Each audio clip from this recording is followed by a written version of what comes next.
plus on a de temps et plus on a de chances de faire du bon travail. Donc c'était effectivement un atout pour nous d'avoir ces 2 années devant nous.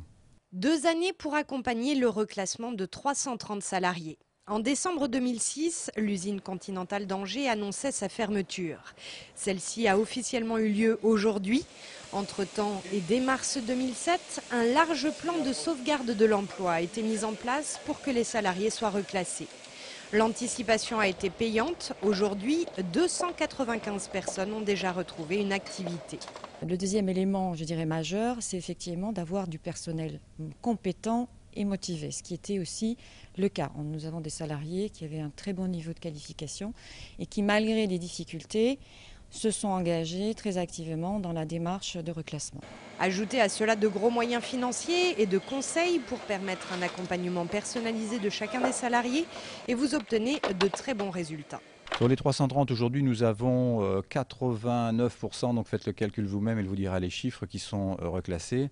À titre d'indication, les statistiques dont nous disposons pour la France, c'est qu'en cas de fermeture totale de site, 65% des gens sont reclassés dans l'année qui suit la fermeture. Nous, pour l'instant, nous en sommes à 89% avant fermeture. Continental a trouvé un repreneur pour son usine, le groupe Éolan, spécialisé dans l'électronique aéronautique et médicale. Éolan a conservé une partie de l'activité de Continental, la production de régulateurs automobiles, qui nécessitait le recrutement de certains salariés de Continental. On a eu de nombreuses candidatures, nous n'avons pas pu retenir tout le monde, mais nous avons fait un recrutement de qualité et donc nous avons 60 personnes qui, au 1er septembre, ont rejoint Éolan en provenance de Continental. Une page se tourne dans l'usine du boulevard des Trichets. Au mois de février prochain, le groupe Éolan y regroupera l'ensemble de ses 230 salariés. Reste à Continental à reclasser encore une petite cinquantaine de personnes. On a tous les moyens pour le faire et tous ceux qui voudront s'engager activement dans une démarche d'emploi seront reclassés. On a pris cet engagement et on le tiendra. Plus de 1200 lycéens ont manifesté leur mécontentement à Angers cet après-midi. Mais pourquoi étaient-ils aussi nombreux alors que le ministre de l'Éducation nationale, Xavier Darcos, a annoncé ce matin qu'il reportait la réforme du lycée. Qu'elle soit maintenant ou qu'elle soit plus tard, ce sera la même chose. On n'a pas spécialement envie d'attendre des années, on préfère continuer le mouvement tant qu'il est présent maintenant dans les lycées, plutôt qu'attendre ridiculement qu'il passe sa réforme quand on ne sera pas au courant. La réforme du lycée était initialement prévue pour la rentrée 2009. Mais malgré le recul du ministre sur la mise en application de sa réforme, les lycéens semblent déterminés à poursuivre le mouvement. Les lycées qui étaient bloqués la semaine dernière le sont restés aujourd'hui. D'autres établissements, comme le lycée Jean Renoir, ont eux débuté le blocage ce matin pour une durée d'1 semaine. La qualité de l'enseignement, il ne va pas se faire en supprimant des postes ou en supprimant la qualité à travers la réforme du CAPES notamment et des suppressions des stages pédagogiques. Donc pour nous, il faut maintenir le mouvement et continuer, continuer à mettre une pression sur le gouvernement. La vague de mécontentement lycéenne ne semble pas faiblir, d'autant plus qu'ils sont soutenus par des enseignants et personnels éducatifs. Au lycée Jean Moulin, comme dans d'autres établissements en France, l'occupation des lieux a d'ailleurs été décidée pour cette nuit. 8,5%, c'est notre chiffre du jour et c'est le taux d'augmentation que Christophe Béchu souhaite voir appliqué aux impôts du département pour l'année 2009. Cette annonce a été faite ce matin par le président du Conseil général de Maine-et-Loire à l'occasion de l'ouverture de la session budgétaire qui devrait durer jusqu'à demain soir.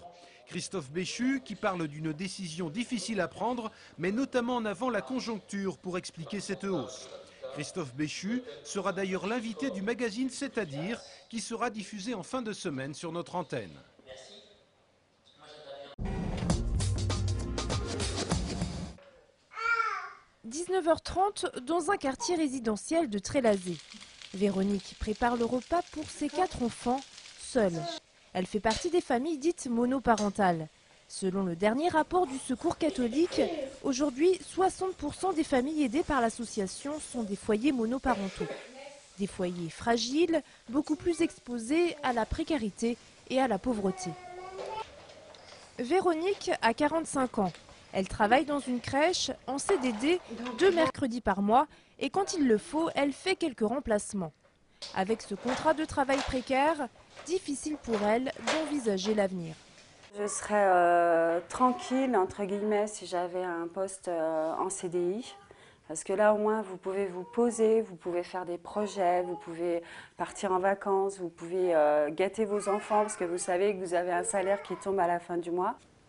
Avec un revenu moyen de 1 200 €, les fins de mois sont difficiles. Véronique doit faire attention à chaque dépense. Sans famille proche, elle est obligée d'assumer le quotidien toute seule. C'est difficile de toujours se battre, c'est difficile de toujours se demander si mes enfants vont avoir assez à manger ou pour les habiller ou non,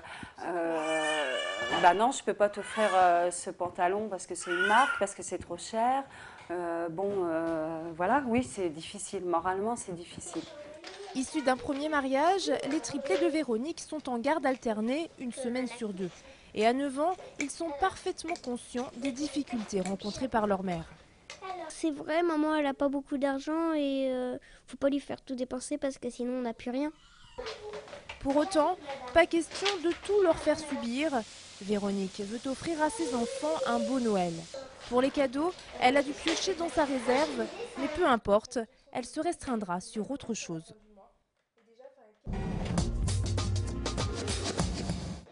Les organisateurs de la manifestation avaient annoncé une grande cuvée. La 10e édition du festival de BD qui s'est déroulé tout ce week-end à Angers aura tenu ses promesses. Parmi les nombreux exposants, les membres de la Boîte qui fait bœuf, une association créée à la fin des années 90 dans la cité du Roi René et qui regroupe dans un atelier de la rue du Port de l'Ancre des dessinateurs de talent. C'est un boulot qui est assez monastique en règle générale. Donc on est souvent chacun de son côté à pas avoir de comparatif par rapport à son boulot, ni de conseils de la part des autres. Et là, du coup, l'atelier nous permet justement d'avoir des conseils directs de la part des autres auteurs. Et puis éventuellement de trouver des scénaristes ou des dessinateurs bien plus facilement que si on devait les chercher dans la nature. Depuis sa création, la Boîte qui fait bœuf a fait émerger quelques talents reconnus, comme Olivier Suppiot, qui a décroché en 2003 le prix du meilleur dessin au Festival d'Angoulême.